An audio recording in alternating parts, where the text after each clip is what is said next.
자, 이번 시간에는 제 67회 TAT2급 여기 실무 수행 문제, 이론 문제부터 여러분들하고 같이 한번 풀어보도록 할게요. 자, 보시게 되면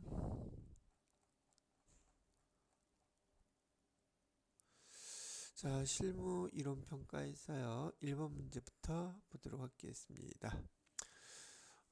회계 정보의 질적 특성 중 목적 적합성에 대한 설명으로 목적 적합성이라고 나와 있네요. 옳지 않은 것은 이라고 나와 있어요. 여러분들이 이러한 이 문제를 풀기 위해서는 기본적으로 FAT 1급에 회계 정보의 질적 특성에 대한 설명을 먼저 알고 계셔야 될 항목들이 있어요. 이게 뭐냐면 여기 질적 특성이라고 했는데 회계 정보가 질적 특성, 유용성을 얘기하는 겁니다. 이거는 질적 특성이라는 것은 회계 정보가 이런 정보가 유용해요라고 하는 의미를 갖고 있어요. 그래서 회계 정보의 유용성이라고 이렇게 기억하시면 되겠고, 여기서 말씀드린 것처럼 목적 적합성이라고 나와 있는데 회계 정보는 크게 두 가지로 구분을 하는 걸 배웠어요. 근본적으로 가장 중요한 거 신뢰성이라는 게 있다는 거 배운 적 있으시죠? 신뢰성과 그다음에 옆에다 쓸까요? 옆에다가 신뢰성 여기 칸이 안 넘어가네. 어, 뭐 여기 글씨가 더 이상 안 가네요. 다시 써야겠다. 이거 지우고요.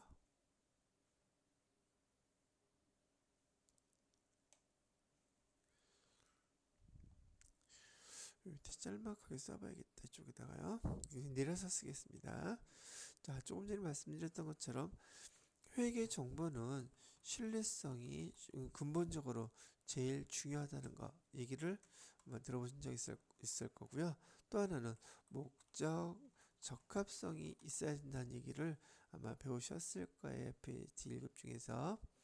신뢰성과 목적 적합성이 근본적으로 회계 정보의 유용성 중에서 가장 중요한 것 중에 하나예요.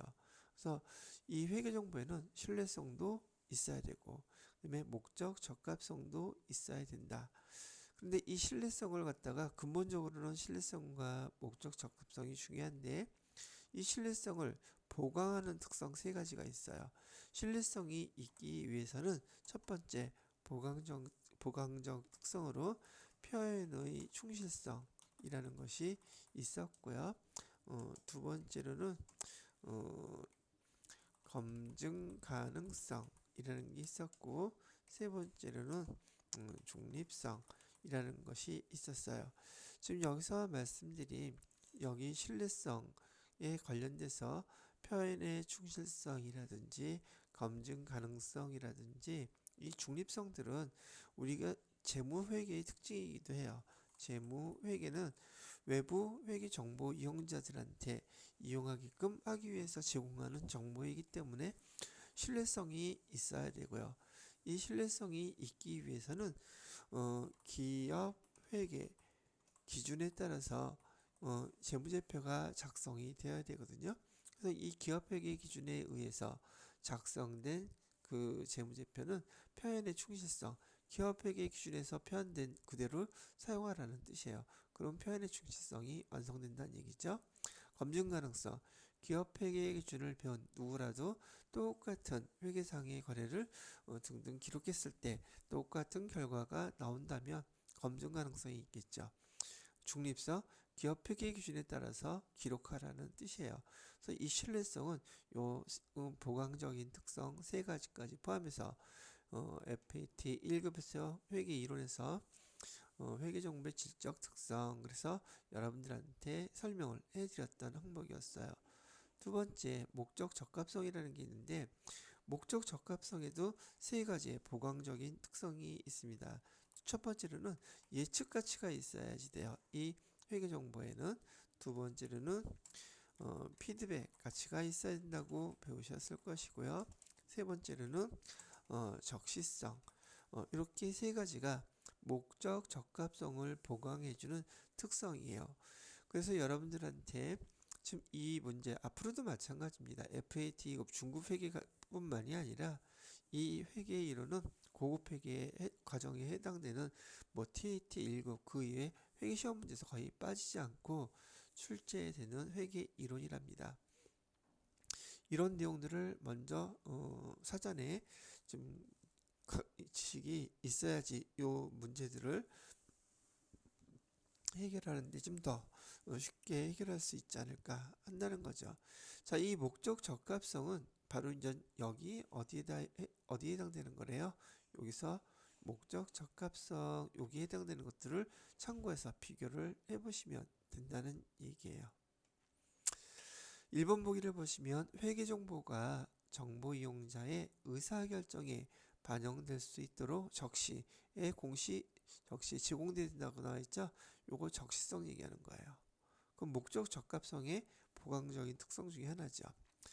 회계 정보는 그 정보가 나타내고자 하는 대상을 충실히 표현해야 한다. 요거는 어디에 대한 설명이냐 하면은 표현의 충실성에 대한 설명이에요. 이거는 목적 적합성에 해당되는 건 아니죠. 답은 2번이 되는 것이고요. 자, 그 다음에 세 번째 거를 보시게 되면 회계 정보는 정보 이용자의 당초 기대치를 확인 또는 수정할 수 있게 함으로써 의사결정 차이를 가져올 수 있다. 이거는 예측 가치라고 얘기를 하겠죠.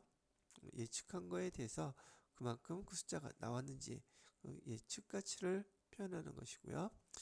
그 다음에 네 번째 보기를 보시게 되면 회계 정보는 정보 이용자가 기업 실체의 과거, 현재 또는 미래의 사건에 관해서 예측 가치, 이건 피드백 가치였었네요.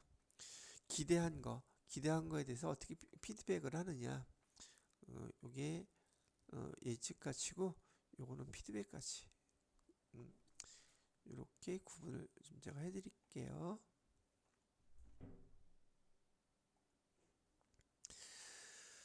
그래서 요거는 이렇게 좀 지워놓고요.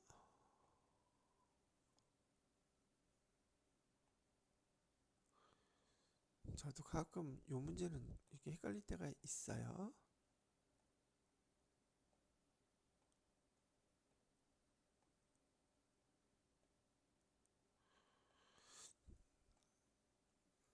자, 이렇게 보시죠. 그래서 지금 여기 1번 문제에 대해서 목적 적합성에 대한 설명으로 옳지 않은 것은 보셨던 것처럼 지금 여기 나와 있는 2번에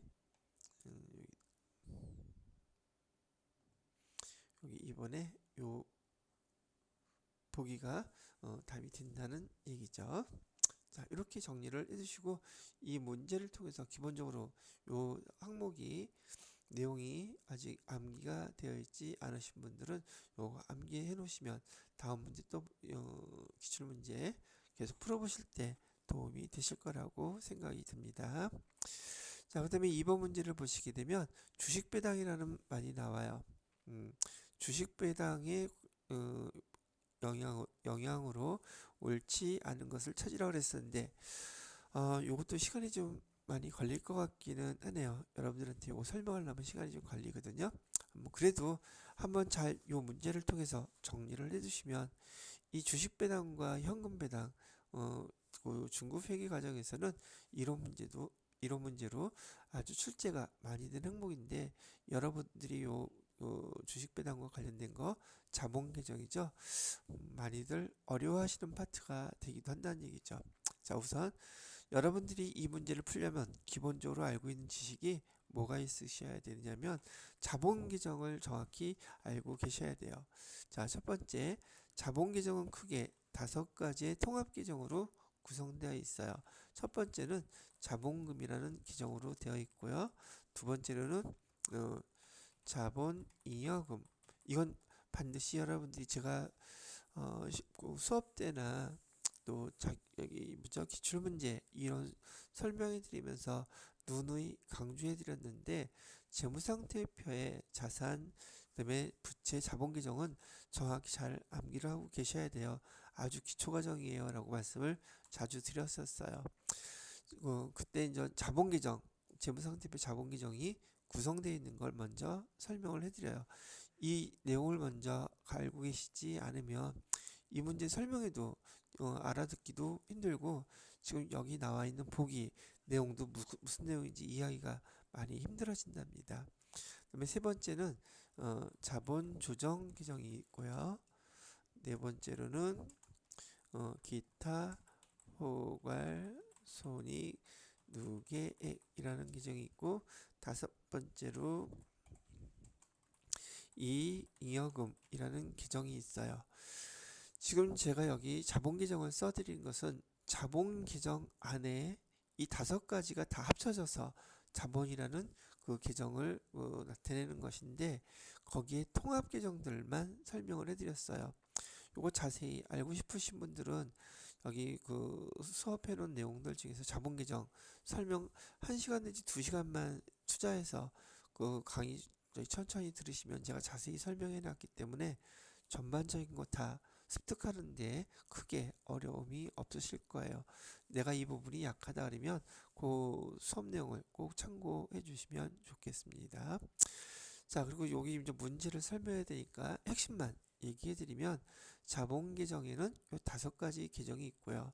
그 중에서도 여기 이 잉여금 계정은 크게 또 두 가지로 구분이 되어 있는데 전기 2월 미처분 이익 잉여금과 두 번째로는 당기 순이익 요 두 가지로 구성이 되어 있어요. 그래서 우리는 여기 결산할 때 말이죠. 결산할 때 요 두 가지 규정 얘를 다 합쳐서 뭐라고 부르냐면 미처분 이익잉여금이라고 불러요. 미처분 이익잉여금이라고 부르는데 이 미처분 처분했다는 것은 주주총회에서 현금 배당, 주식 배당, 그 다음에 다른 우리 뭐라고 해야지 되나요? 현금 배당과 주식 배당, 그 다음에 우리 적립금 이렇게 우리가 갖고 있던 잉여금, 돈에 대해서 그렇게 처분하자고 결정하는 것들을 얘기하는 것들이거든요. 여기 처분할 수 있는 방법은 현금 배당 이렇게 하면 이게 처분이 되는 것들이에요.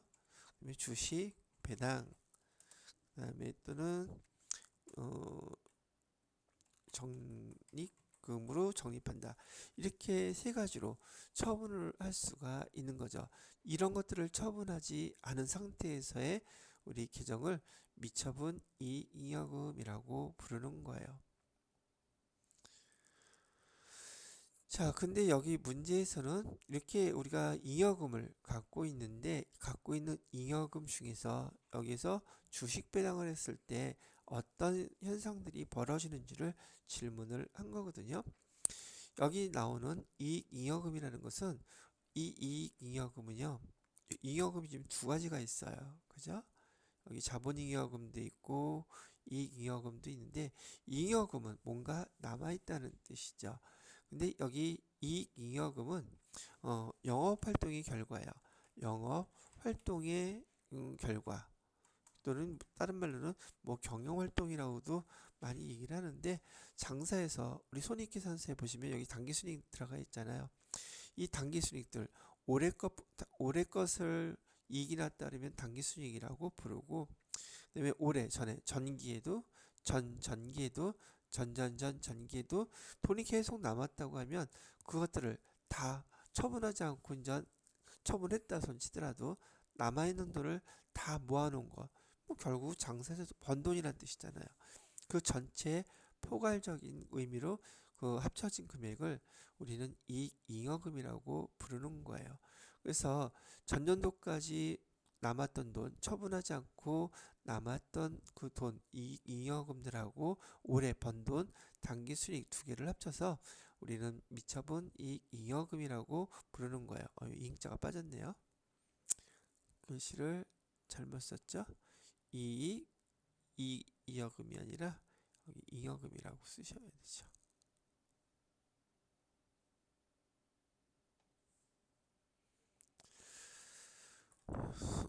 잉여금 이렇게 써주시는 거죠. 자, 다시 한번 얘기 말씀해 드리게 되면은 여러분이 이 문제 이해를 하기 위해서는 사전 지식으로 지금 여기 기본적인 상태로 요 내용들을 기억하고 계셔야 된다는 얘기를 해드리는 거예요. 자본잉여금은 우리는 지금 현재 법인이고 주식회사이기 때문에 우리 회사의 주식을 발행해서 뭔가 돈이 남았을 때 사실상 여기 제가 자세히 설명을 해드리기 위해서는 수업 시간에 강의했던 거 보시라고 말씀을 드렸는데 여기에 그 구분기정인 자본잉여금에는 주식 발행 초과금, 그다음에 감자 차익, 그다음에 자기 주식 처분이 세 가지 그 구분계정이 있어요. 그것도 외우고 계셔야지 돼요. 자본 조정 계정에는 주식 할인 발행 차금이라든지 감자 차손, 자기 주식 처분 손실, 그다음에 자기 주식 네 가지가 또 포함되어 있거든요. 이런 것들 구분 계정을 자본 계정에서 잘 구분해서 암기를 반드시 해놓고 계셔야지만이 이 문제들을 자본 계정에서 나오더라도 문제를 수월하게 이해하고 맞힐 수 있어요. 이게 암기가 되어 있지 않은 상태에서 여기 설명을 갖다가 들어봐도 엄청나게 어렵게 느끼는 게 당연하다는 얘기죠. 왜? 말을 못 알아들으니까요. 자, 일단 설명 시작을 하겠습니다. 말씀드렸던 것처럼 여러분이 이제 이런 내용들을 알고 계시게 됐다면 주식 배당을 했을 때 주식 배당이 됐던 현금 배당이 됐던 적립금을 하게 됐던 여기에 나와 있는 미처분 이익 잉여금이라고 얘기하는 것은요. 당기 순이익처럼 우리 회사 입장에서는 수익, 이익이에요. 그러면 그 금액의 합계 금액은 차변에 적혀 있는 걸까요? 대변에 적혀 있는 걸까요? 여기 이익 잉여금은 자본 계정에 대변에 다 적혀 있는 것들이에요. 그래서 대변에 숫자를 갖다가 굳이 설명을 한다면 여기서 미처분 이익 잉여금이라고 써놓고요. 예를 한번 들어볼게요. 미처분 이익 잉여금이 여기 10만원이 이렇게 있었어요. 이거는 지금 대변에 이 금액이 있다는 뜻이에요. 근데 이 중에서 이 잉여금을 처분한다면 대변의 계정 과목인데 지금 대변에 있는 금액이라고 말씀을 드렸어요. 그러면 우리가 번 돈을 갖다가 일단 미처분 이익잉여금이라는 이 계정을 차변으로 우선 숫자부터 해볼게요. 자, 10만원 중에서 전 미처분 됐다고 하니까 주주총회에서 이제 이익잉여금을 처분하기로 결정을 했어요. 첫 번째로는 현금 배당하기로 했대요. 현금 배당에서 3만원 이렇게 하기로 하고 두 번째로는 주식 배당에서 4만원을 이렇게 하기로 했다고 가정하겠습니다. 세 번째로는 적립금으로도 처분하기로 했다고 얘기할게요. 적립금은 7천원만 이렇게 하기로 했다고 가정을 해봅시다.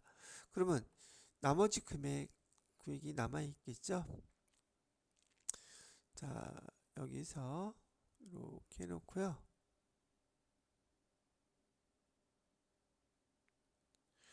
우리가 지금 총 갖고 있는 올해 결산을 통해서 미처분 이익잉여금이 10만원이 있었는데 현금 배당, 주식 배당, 적립금 해가지고 총 얼마가 좀 처분이 됐어요. 7만원, 7만 7천원 처분이 됐죠.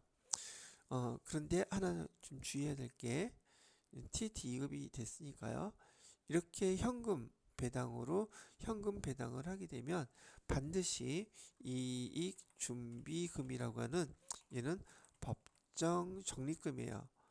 법정 적립금으로서 현금 배당액에 최소야 미니멈 10%를 이익 준비금으로 적립하게 되어 있어요. 이건 외우고 계셔야지 돼요. 현금 배당에 대해서만이에요. 현금 배당을 3만원 했다면 이익 준비금으로 10% 최소예요. 최소 10%를 적립하게 되어 있다면 이익준비금으로는 3,000원이 이렇게 적립이 될 거예요. 그래서 우리가 요거 회계 처리할 때 어떻게 회계 처리하는지 요거를 잘 봐주셔야지 돼요. 이 미처분 이익 잉여금은 대변에 있는 거라 그랬죠. 처분을 하면 이 금액만큼 차변으로 이익 잉여금에서 뺏쓰는 거니까요. 이렇게 차변으로 미처분 이익 잉여금 해서 지금 여기 7만원, 8만원이죠. 8만원을 뺏쓰는 거예요. 처분을 하게 된다는 뜻이에요. 그러면 대변에다가는 뭐라고 써요? 여기 이익준비금은 그대로 자본계정이에요. 그래서 이익준비금 3,000원 이렇게 써주시고요. 그 다음에 두 번째로는 여기 현금 배당했죠. 이렇게 현금 배당이 주주총에서 결정됐다고 하면 지금 현금을 준비해 놨을 리가 없잖아요. 보편적으로 주주총회에서 이 미처분 이익여금 얘를 처분 결정을 하게 되잖아요. 즉 주주총회에서 결정이 되면 보편적으로 한 달 이내에 실행이 돼요. 그러면 처분하는 요 시점에서는 아직 돈을 준 게 아니기 때문에 현금 배당 3만원 이렇게 했다 손 치더라도 돈이 준비가 되지 않았기 때문에 미지급이 될 거겠죠. 미지급 배당금이라고 써요. 현금 배당은.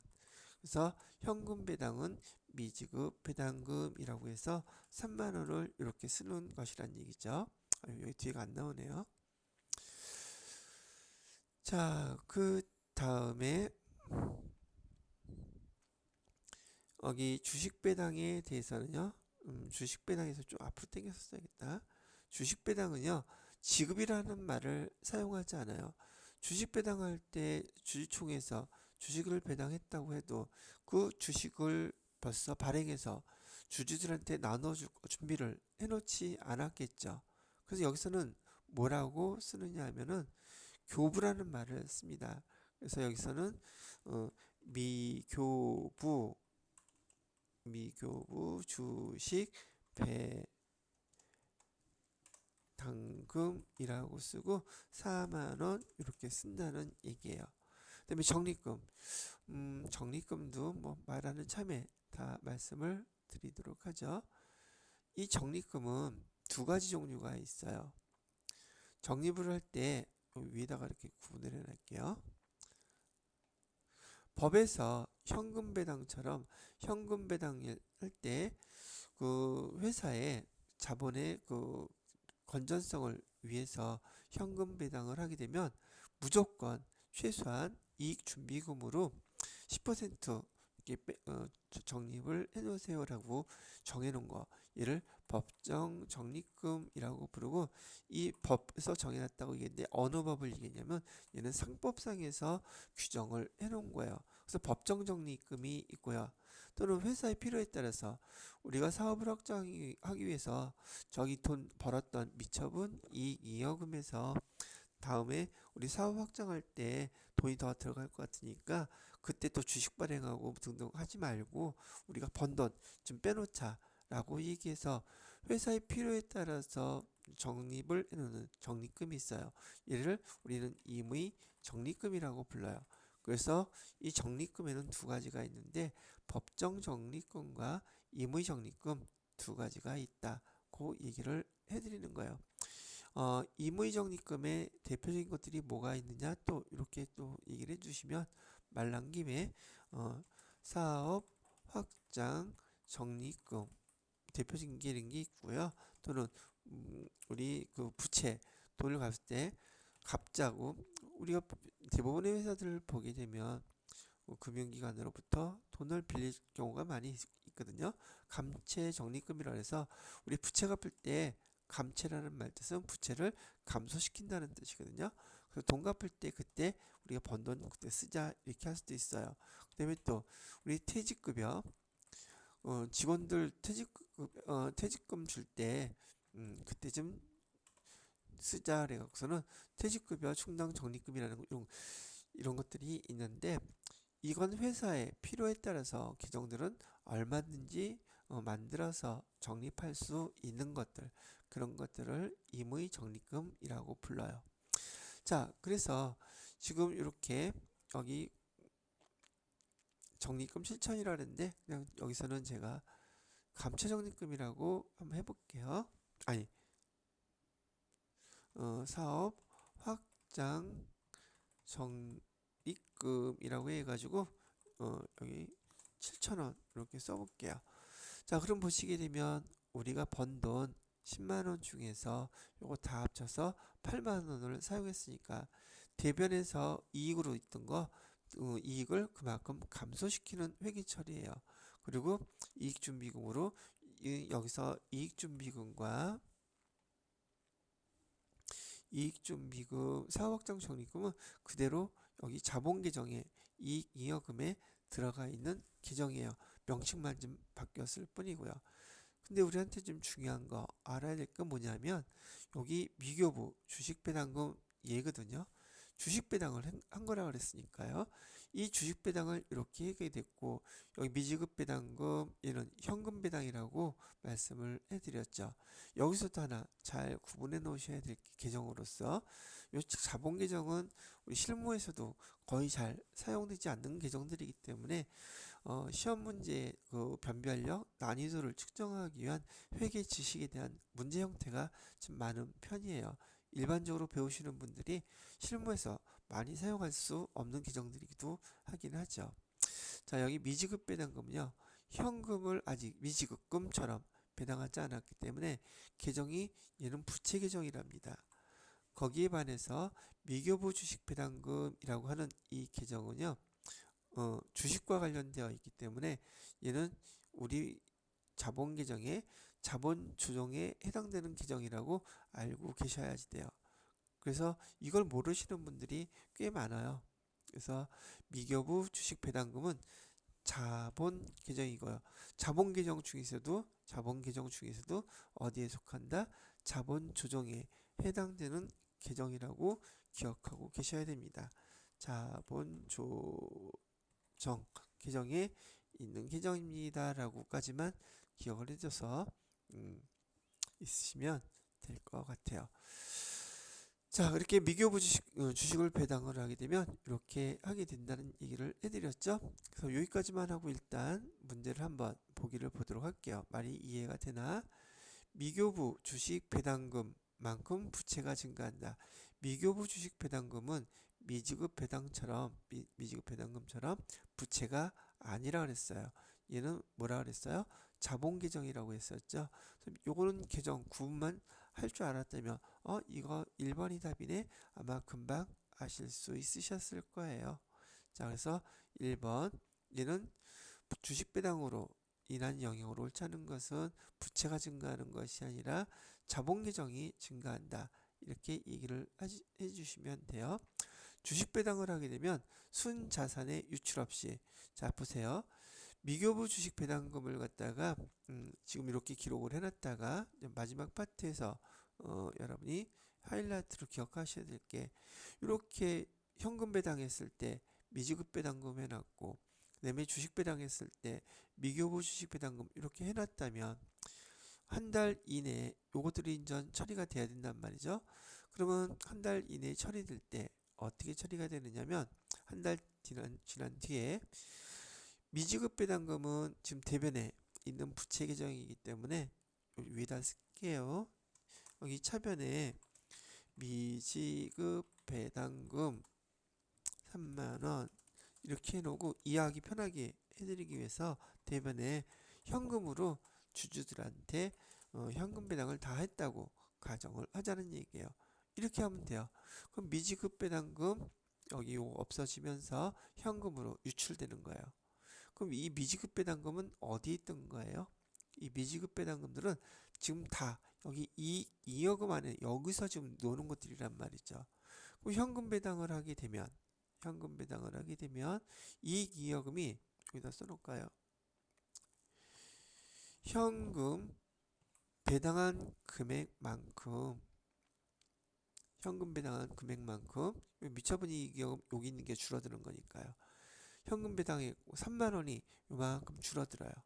이익잉여금 줄어들게 되면 이익잉여금을 포함하고 있는 자본이 똑같이 3만 원이 줄어든단 말이죠. 왜? 얘가 여기 1번부터 5번까지 다 합친 금액이 자본인데 이익잉여금이 3만 원이 줄어들었다면 여기 자본도 당연히 3만 원이 줄어드는 결과가 나타나겠죠. 현금 배당은 그래서 이익잉여금이 줄어들면서 자본도 감소하는 그런 효과가 발생한단 말이죠. 자, 그런데 여기 주식 배당을 하게 되면 회계 처리가 어떻게 되느냐면 여기 차변에 미교부 주식 배당금에서 4만 원 이렇게 줄어들죠. 대변에는 뭐라고 쓰느냐면 자 보세요. 여기 주식 배당이라고 하는 것은 돈으로 주는 게 아니라 우리 회사의 주식을 발행해서 주식을 주는 것이잖아요. 그러니까 주식수가 증가를 해요. 우리 회사의 주식을 주주들한테 그 갖고 있는 지분만큼 주식을 나누어 주는 거죠. 주식을 발행하게 되면 우리는 주식 발행을 하게 되면 자본금이 증가하게 돼요. 그래서 대변에 자본금이라고 쓰게 되어 있습니다. 그래서 주식 배당을 한다. 그러면은 미교부 주식 배당금 자본 기정 없어지면서 대변에 자본금이 증가를 한다는 얘기죠.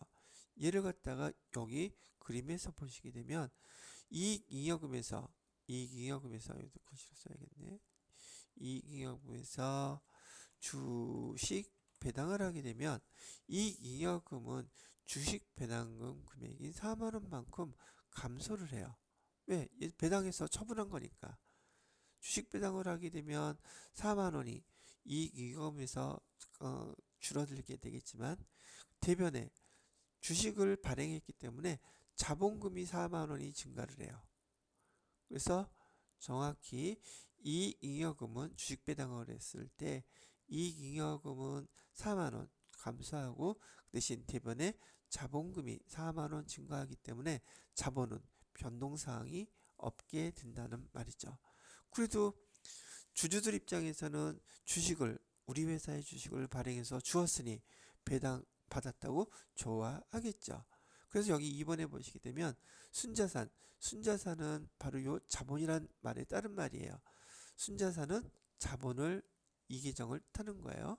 이것도 용어 좀 익숙하지 않으신 분을 위해서 우리 재무상태표에 자본을 따른 말로 뭐라고도 부르냐면 순자산이라고도 부른단 말이죠. 순자산의 유출 없이 변동사항 없었잖아요. 주식 배당을 하니까 주식 배당했을 때는 자본의 변동사항은 없어요. 없이 배당 효과 배당했다고 좋아들 할 테니까 효과를 얻을 수 있다. 예, 맞는 말이에요. 자, 자본금은 증가하지만 여기 주식 배당을 하게 되면 자본금 4만 원 증가한다 그랬죠. 이익잉여금 여기 4만 원은 감소한다 그랬죠. 이것도 정확하게 설명을 잘한 거예요. 자, 4번에 자본 총액은 변동이 없으나 자본 총액은 변동이 없죠. 자본 왜 2월 이익잉여금은 4만 원 감소했지만 자본금은 4만 원 여기 보시는 것처럼 증가했기 때문에 그렇다는 얘기예요. 그렇겠죠? 그래서 주식수는 증가한다. 주식을 발행해서 주었기 때문에 주식 수량만큼 증가한다. 정확히 말 잘한 거죠. 지금 이 문제 같은 경우는 난이도가 여러분들이 TET급 기출문제 시험 문제로 나왔다고 하면 난이도가 상당히 높은 문제입니다. 왜? 이 문제를 풀기 위해서 여기 알아야 될 것들이 되게 많이 좀 존재하기 때문이죠. 그런데 제가 이 문제를 하나를 가지고서 처음 발생한 상황부터 여기 왜 이렇게 됐는지까지 자세히 나름대로 요약해서 설명을 해드렸어요. 이것만 정리를 잘 해놓고 계셔도 자본계정과 관련해서 나오는 문제들은 많은 부분 커버하실 수 있지 않을까 싶기는 합니다. 좀 더 순차적으로 차근차근 자세히 설명을 들으시고 싶으신 분들은 그 TET 2급의 자본계정 설명 한번 쭉 들어보시면 될 것 같아요. 그러면 지금보다 제가 좀 더 차근차근 시간을 들여서 설명을 해놨기 때문에 이해하기가 더 쉽고 자본 문제 관련돼서는 거의 틀리지 않게끔 정리하실 수 있지 않을까 생각이 된답니다. 자, 그 다음 세 번째 문제로 넘어가 보도록 하겠습니다.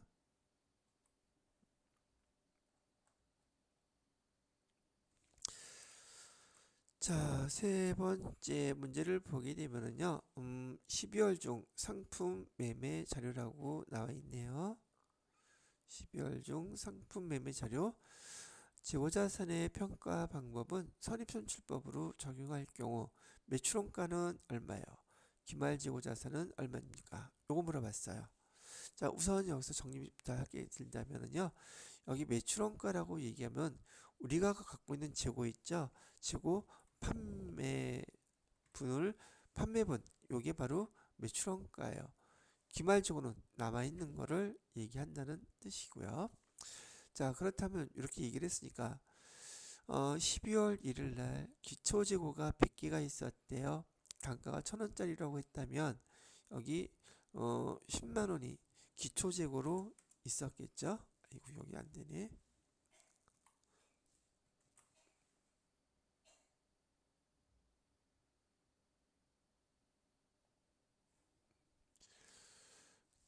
자, 이렇게 표시를 해놓고요.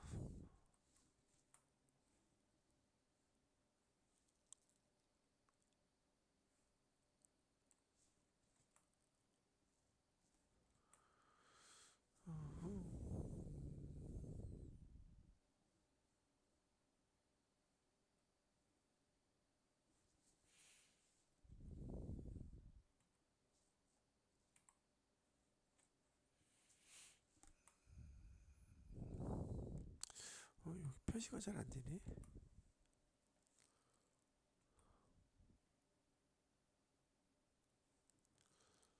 어떻게 해야 되지?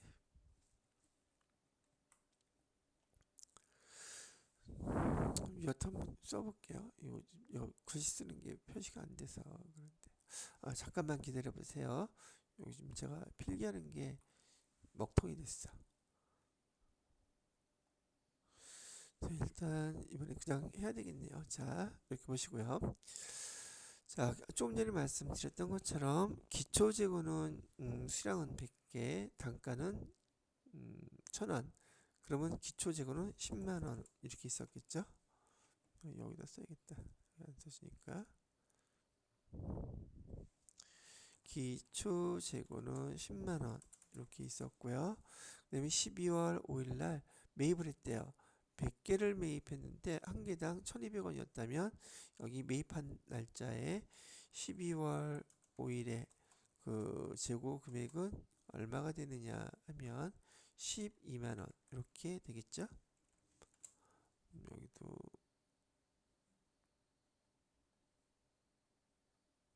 0자 하나 붙여놓고요.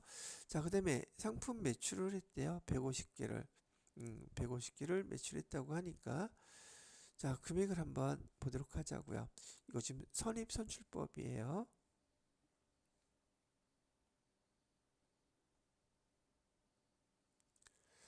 자, 지금 수량은 총 200개가 있었는데 여기 150개를 선입선출법으로 팔았다고 하면 지금 여기 100개 그다음에 단가 1,000원짜리요. 즉, 요 10만 원은 다 팔렸겠죠.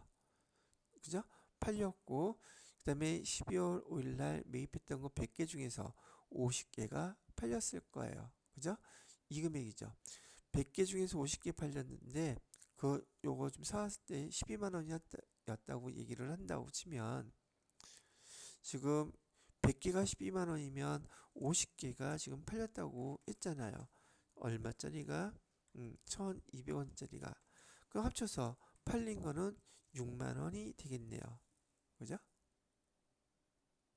제가 말씀드렸을 때 지금 150개가 팔렸는데 선입선출법이니까 기초재고 100개 팔리고 10만 원. 그다음에 여기 12월 5일 날 매입한 것 중에서 50개가 팔리면 150개 딱 맞죠? 팔렸으면 이렇게 팔렸겠죠. 그러면 남아있는 거는 여기 12월 5일 거 얼마가 남아있겠어요? 50개 남아있겠죠. 50개는 남아있을 것이고요. 그다음에 똑같이 단가는 1,200원짜리 6만 원어치는 남아있을 거라는 얘기예요. 그러면 일단 제가 팔린 것은 매출원가라고 말씀을 해드렸잖아요. 그럼 얘 팔렸고 얘 팔렸으니까 두 개 팔린 거 합치게 되면은 16만원. 그래서 매출원가는 16만원이 되는 거예요. 그럼 답은 요거 두 개 중에 하나겠죠. 그 다음에 기말재고 남아있는 거. 남아있는 거 지금 여기 12월 5일날 사갖고 왔던 거 6만원 남아있죠. 그 다음에 또 12월 15일날 사갖고 온 거 100개를 사갖고 왔대요. 그런 다음에 지금 걔가 1,400원짜리라고 하니 얘는 재고로 그냥 남아있겠죠. 손도 안 댄 거니까요. 14만원. 그럼 남아있는 거는 12월 5일날 사왔던 거 50개 6만원어치, 12월 15일날 사갖고 왔던 거 여기 14만원어치, 이 두 개는 그대로 남아있겠죠. 두 개 합치면 얼마예요? 20만원이네요. 그러면 기말 재고자산은 20만원입니다. 이렇게 계산이 될 테니 답은 4번이라고 이렇게 체크해 주시면 되겠다는 얘기예요. 되셨죠? 자, 이게 3번 문제였었어요. 자, 그 다음에 4번 문제를 보시게 되면 다음에 거래에 대한 회계 처리로 옳은 것은 그랬는데 기계장치를 100만원에 취득하고 대금은 보통예금으로 수령했던 정부보조금 100만원을 상환 의무가 없대요. 이체해서 지급했다고 합니다. 자, 정부보조금 나오면 이거 되게 어렵다고 생각하시는 분들이 꽤 많아요. 근데 이 정부보조금 문제에 대해서 회계 처리하는 거 지금 설명하는 것만 잘 한번 들어두시게 되면 뭐 그닥 어려운 거는 아니거든요. 근데 조금 잘 이해해야 될 필요는 있어요. 지금부터 이 정부보조금 보편적으로 많이 나오는 문제, 뭐 어렵지는 않은 건데요. 잘 들어보지 못했던 것들에서 정리해서 설명을 해드릴 테니까 한번 들어보시기 바랍니다. 여기 문제를 보면서 쓰면 좋을 것 같으니까. 자, 우선 유형자산을 취득하기 위해서 정부보조금을 처음 받게 되면요, 물론 거기에 해당되는 조건이 다 맞아야지 된다는 얘기예요. 그래서 처음 그 국가에서는 어떤 산업을 활성화시키기 위해서 이런 사업을 시작할 때 이런 유형자산을 취득하게 될 경우 정부 보조금을 지급할게요 라고 얘기하고 그 산업을 육성시키는 경우가 꽤 많이 있습니다. 그래서 이렇게 보조금을 처음 수령할 단계부터 설명을 해드려 볼게요. 기계장치 100만원을 취득하고 대금은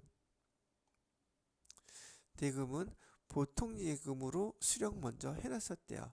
수령한 정부보조금 100만원이라고 얘기했죠. 이거 받았을 때부터 먼저 알고 계셔야지 돼요. 그때 어떻게 회계 처리가 되는지.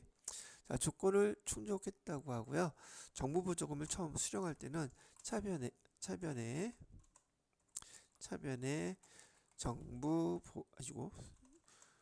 보통 예금으로 정부보조금을 수령했대요. 이렇게 100만원. 그럼 대변에다가는 뭐라고 쓰느냐면 대변에 정부에서 받은 거기 때문에, 그리고 얘는 기계장치를 살 때 그때 보조해주기 위해서 정부보조금을 준 거예요. 근데 아직 기계장치를 산 상태가 아니기 때문에 여기다가 정부보조금이라고 계정을 쓰시는 겁니다. 금액은 100만원 이렇게 쓰시고요. 그런데 이 회사에는 말이죠, 보통 예금에 정부 보조금 받은 돈만 있는 게 아니거든요. 그러다 보니까 우리 기업회계에서는 이렇게 정부 보조금을 받게 되잖아요. 그럼 재무상태표에 지금 예를 한번 들어볼게요. 지금 이 회사에 보통 예금 통장에 금액이 얼마 있냐면 90만원 있다는 거예요. 아니, 900만원이 있다고 가정을 할게요. 근데 이 보통예금 통장의 모든 금액이 합계 금액이 900만원인데 그 900만원에는 정부로부터 받은 부조금 100만원도 포함되어 있는 거예요. 그래서 정부 보조금을 받은 게 있잖아요.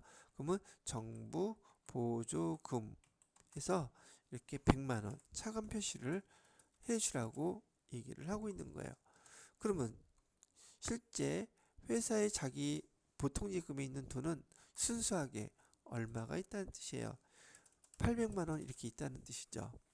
정부보조금을 받았을 때는 여기 보통예금으로 받았을 때는 보통예금의 차감 계정으로 정부보조금을 갖다가 기록하고 그래서 남아있는 금액 정부보조금 있다는 걸 너희들이 보통예금에서 쓸 수 있는 돈이 800만 원이라는 걸 잊지 말라고 표시를 이렇게 해주게끔 했어요. 그래서 그 계정을 갖다가 뭐라고 부르냐면 여기 정부보조금 이렇게 들어왔는데 요 밑에다가 여러분들이 실제 실무에서는 여기 계정 코드 번호로 등록이 되어 있거나 구분하게끔 되어 있어요. 이는 보통예금으로 들어왔었기 때문에 보통예금의 차감 계정으로 이렇게 표시를 하게 돼 있어요. 이 정부보조금은요 보통요금으로 지금 지급이 됐기 때문에 보통예금 계정에서 이렇게 차감이 되는 금액입니다 라고 이렇게 표시를 꼬리표를 달아 놓는 것이라고 보시면 되는 거예요. 이해가 되셨나요? 자, 이렇게 갖고 있다가 이렇게 받아둔 돈을 갖다가 우리가 이제 이렇게 실제로 기계장치를 사게 되는 상황이 벌어졌어요. 그럴 때 기계장치를 갖다가 취득하고 대금은 보통예금에서 지급했다고 얘기하면 우리가 일반적으로 거래하는 거하고 똑같이 회계 처리해 주시면 돼요. 어떻게 해요? 이렇게요. 차변에 기계장치 100만원 이렇게 해주시고요. 대변에다가는 보통예금에서 100만원 이건 똑같아요. 그런데 이 보통예금에서 나갔을 때 기계장치를 사고 보통예금에서 지급했다고 하죠. 기계장치를 샀을 때 회계 처리는 우리가 배웠을 때하고 별반 다르지 않게 똑같이 처리하면 되는데 정부보조금을 사용했기 때문에 여기에 한 가지가 더 추가돼요. 어떻게 되냐면은 아까 여기 정부보조금을 보통예금에서 차감 계정으로서 기록을 해놨었잖아요. 지금 현재로서는 얘 인전 사용한 거잖아요. 그죠? 정부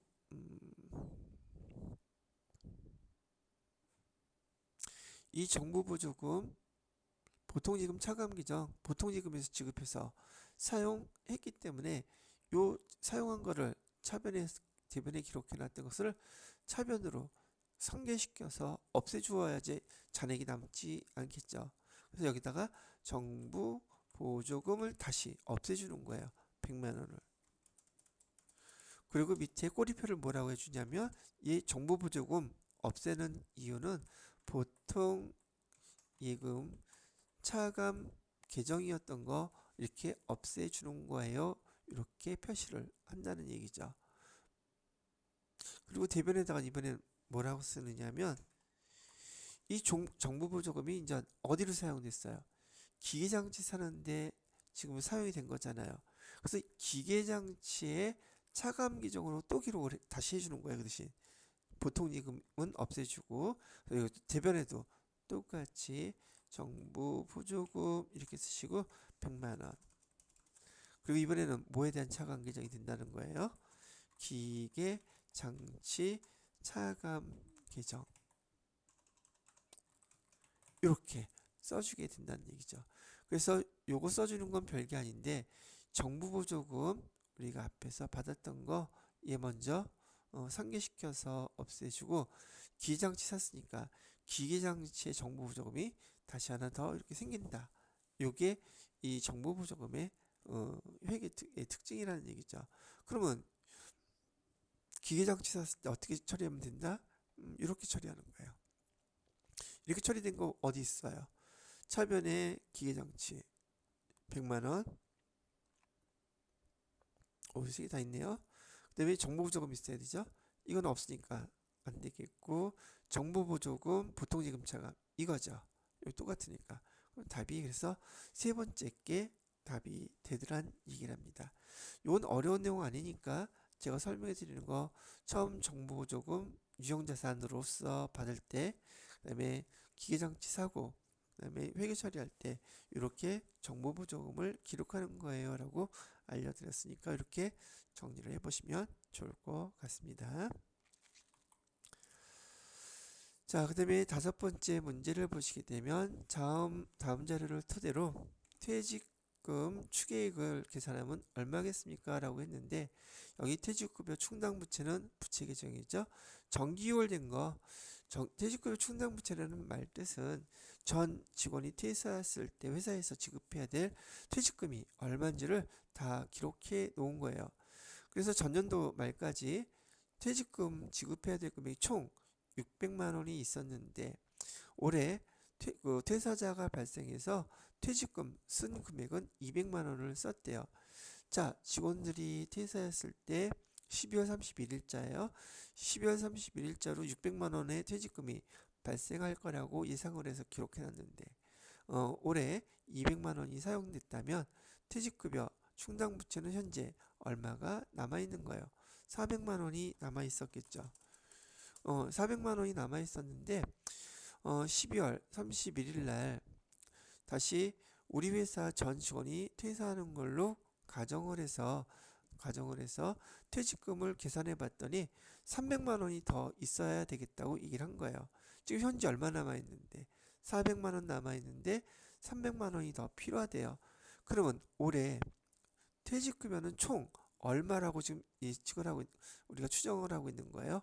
400만 원, 300만 원 합쳐서 우리가 올 12월 31일 시점에서 전 직원한테 지급해야 될 퇴직급여 충당부채는 퇴직금은 총 700만 원이 있어야 되는구나 라고 추정을 했기 때문에 사용하고 남은 400만 원에다가 추가적으로 300만 원을 더 추가시켜 준 거예요.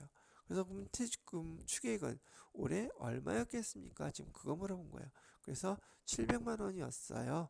그래서 300만 원을 추가로 더 설정을 해준 겁니다. 이렇게 대답을 한다는 얘기죠. 됐고요. 그 다음에 6번 문제를 보도록 합시다. 6번 문제는 쉽다면 쉽고 어렵다면 어렵고 근데 여러분들이 계산할 때 어떤 방식으로 이 감가상각 두 계획을 계산하는지 논리성 있게 회계에서 요구하는 기업 회계기준에서 요구하는 대로 계산할 줄 알아야 된다는 얘기를 한번 해드리고 계산을 해봐 드리도록 하겠습니다. 자, 2023년 손익계산서에 반영되는 기계장치의 감가상각비 얼마냐고 물어보고 있어요. 1월 1일 날 2천만 원에 취득했대요. 그 다음에 내용연수는 5년, 잔존가치는 0원, 정액법으로 삼각해달라고 하네요. 우리 배웠던 것처럼 정액법은 어떻게 계산해 주면 돼요? 1월 1일 2천만 원, 그 다음에 나누기 정액 5년 이렇게 해주면 요게 1년치죠. 감가상각비의 계산은 다 1년이에요. 2천만 원을 5년으로 나누면 4, 5, 20 매년 400만 원의 감가상각비가 발생을 하겠죠. 그죠? 매년 1년의 감가상각비는 400만 원이 될 텐데 여기 지금 날짜를 보아하니까 2023년 7월 1일 날 자본적 지출이 발생을 했어요. 그럼 일단은 6개월 동안의 감가상각비만 계산을 해야 되니까 400만 원 곱하기 6개월 거 하게 되면 뭐 200만 원 되겠죠? 12분의 6일 테니까 반이잖아요. 여기 12분의 6개월치만 먼저 계산을 했어요. 그 다음에 여기 7월 1일 날 기계장치에 대한 자본적 지출이 발생했다고 하니 총 취득원가 2천만 원 중에서 6개월치에 대한 감가상각비 200만 원을 빼주게 되면 지금 7월 1일 현재 장부가액은 1,800만 원 이렇게 되어 있겠죠. 남아있는 게. 그리고 자본적 지출이 540만 원이 추가된 거예요. 그럼 이 540만 원이 이렇게 추가되게 되면은 금액이 전체 취득원가가 얼마로 계산이 될까요? 맞나? 1,800만 원 더하기 540만 원 하게 되면 2340만 원 나오죠.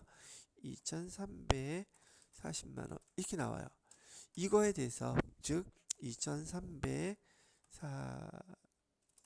원에 대해서 감가상각비 6개월치를 어떻게 계산하냐는 거예요.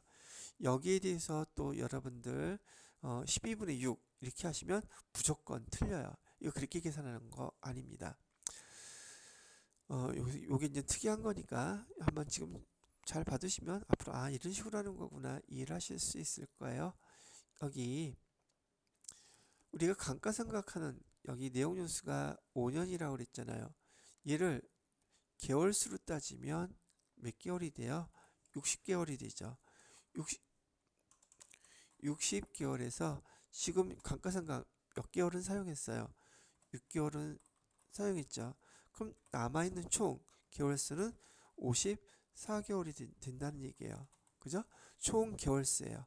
그래서 총 54개월이 남아있어요. 그래서 여기 총 감가상각할 수 있는 개월수는 54라고 써주셔야지 되고요.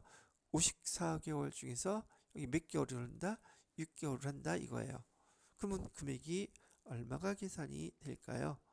곱하기 6 나누기 54 하게 되면 1860만 원이 나오나요? 잘못했나 보네요. 2340만 원 곱하기 6 나누기 54 하게 되면 260만 원 계산이 되네요. 그러면 여기는 260만 원. 이게 나머지 6개월 동안 2023년 12월 31일까지 6개월 동안 감가상각된 감가상각비예요. 그럼 두 개 합치면 얼마가 돼요? 자본재 지출을 이렇게 계산해서 넣어주는 거예요. 460만 원 되죠. 그래서 여기 감가상각비 2023년 12월 31일자 시점에서는 감가상각비는 460만 원이 됩니다. 이렇게 계산하시는 거예요. 6번 문제까지 재무회계 문제였었고요. 7번 문제부터는 부가가치세 문제가 되겠네요. 자, 부가가치세 과세 대상 용역이 아닌 것 찾으래요. 의료보건 용역 중에서 의료보건 용역 중에서 의약품의 조제 용역인 경우 얘는 면세 대상이죠. 과세가 아니에요. 그래서 여기 1번이 답이네요. 그 다음에 부동산 임대를 하는데 부동산 임대는 용역의 공급으로 봅니다. 그래서 부동산을 매각하게 되면 걔는 재화의 공급이지만 여기 써놔야 되겠다. 또 틀릴 수 있으니까 여러분 부동산 하고요. 그 다음에 여러분이 배웠던 무형자산 뭐 특허권이라든지 상표권이라든지 이런 것들 얘기하는 거예요. 이런 것을 매각하게 되면 얘는 재화의 공급으로 봅니다. 재화 공급. 근데 여기 임대, 무형자산도 상표권도 마찬가지, 부동산도 마찬가지. 임대를 하게 되면 용역의 공급으로 봅니다. 그래서 여기 사업용 부동산 공급하는 것은 여기 임대, 용역 공급만 여기서 얘기는 용역 공급 맞는데 특수 관계인한테 무상으로 임대하는 경우는 용역 공급 중에서도 과세 대상인 간주 공급으로 봅니다. 유일하게 얘만 간주 공급의 용역에서 요 상황이. 그래서 간주 공급이라는 것은 과세 대상으로 보겠다고 얘기를 하는 거예요. 그래서 얘는 과세 대상의 용역에 해당됩니다. 그리고 조금 전에 말씀드렸던 것처럼 여기 산업재산권에는 수업 때 말씀드렸었죠. 우선 특허권, 그 다음에 상표권, 신앙권, 그 다음에 디자인권, 이런 것들이 산업재산권인데 대여하게 되면 용역의 공급이고 얘네들은 다 과세 대상이에요. 그다음에 건설업자가 건설 용역을 제공하면서 건설업자의 건설 용역은 무조건 묻지도 따지지도 않습니다.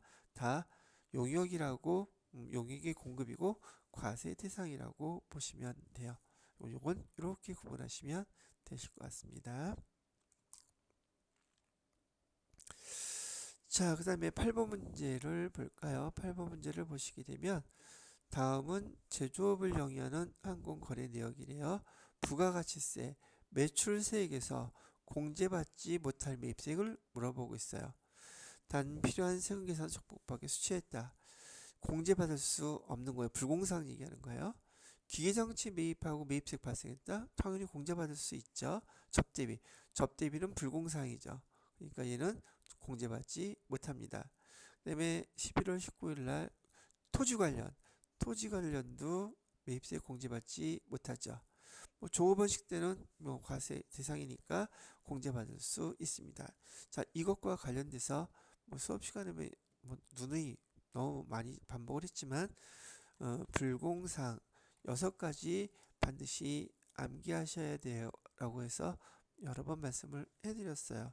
첫 번째는 세금계산서에서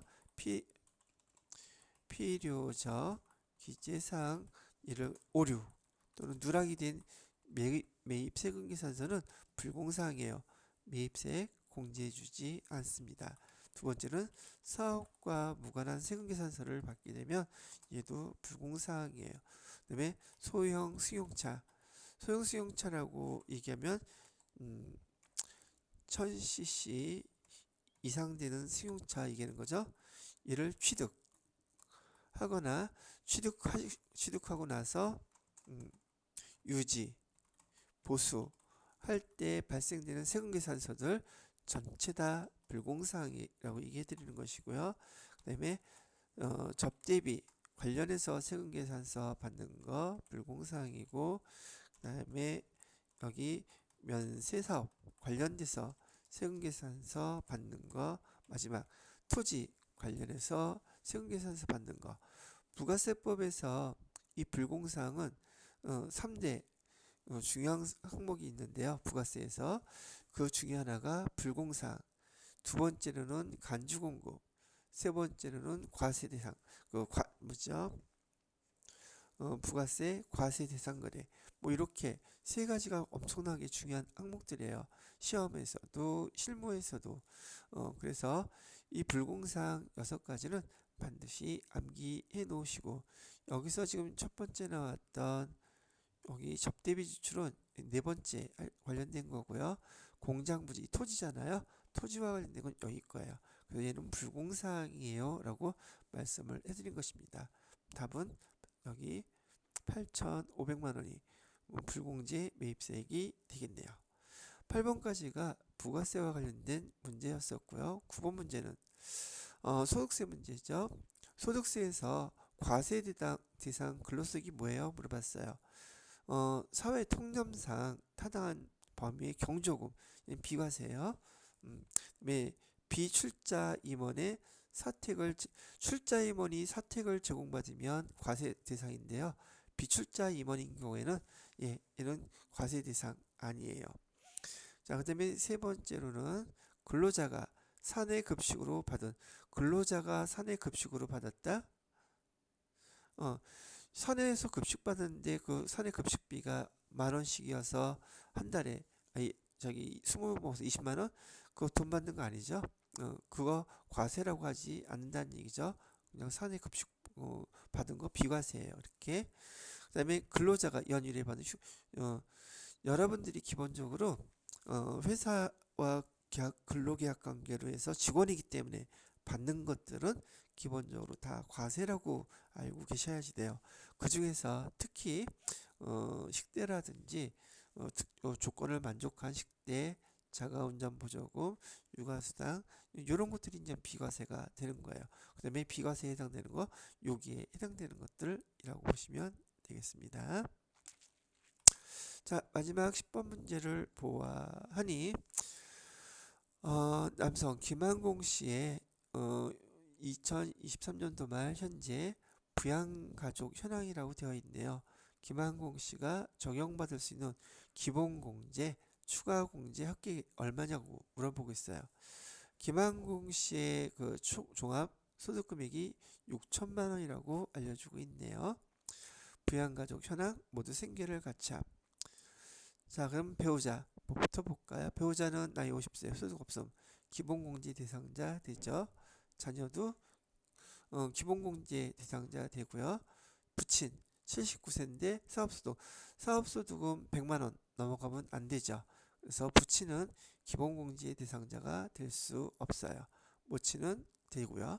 자, 그러면 기본공제 이상 대상자가 현재 몇 명인가요? 기본공제 대상자는 본인 김항공 씨 포함해서 배우자, 그다음에 자녀, 그다음에 모친 이렇게 네 사람 합쳐서 600만 원 되겠네요. 150만 원씩 우리가 써요. 여기 이 사람들은 기본 공제 대상자가 4명이고요. 1인당 150만 원씩이니까 4명 곱하기 150만 원 하면 총 얼마가 되죠? 600만 원 되겠네요. 자, 그 다음에 추가 공제가 있죠. 추가 공제는 여기 자녀가 장애인이에요. 추가 공제에 해당되는 것은 뭐가 있었죠? 추가 공제에 해당되는 것은 첫 번째 경로 우대 공제에 있었고요. 두 번째로는 장애자 공제에 있었고요. 세 번째는 한부모 공제 있었고, 그다음에 마지막으로 부녀자 공제 이렇게 있죠. 경로우대 공제는 100만 원. 그다음에 장애자 공제는 얼마였어요? 200만 원이었었죠. 장애자 공제에 해당되는 거 여기 200만 원. 그다음에 한부모 공제는 100만 원. 부녀자 공제는 50만 원. 해당되는 거 지금 여기 장애자 공제에 해당되죠. 추가 공제로. 그래서 공제사항은 인적공제사항은 두 가지로 구성이 되어 있어요. 기본공제와 추가공제. 여기 장애자 공제에 해당되기 때문에 여기 기본공제 600만 원과 장애자 공제 200만 원 합쳐서 여기 인적공제로 합계액으로 받을 수 있는 거 총 800만 원이 답이 됩니다. 라고 답하시면 되는 문제였었어요. 자, 여기까지 제67회 TT급 실무 이론 문제 여러분들하고 같이 쭉 풀어보았고요. 다음 시간에는 실무 수행평가를 해서 여러분들하고 다시 한 번씩 하나씩 풀어보도록 하겠습니다.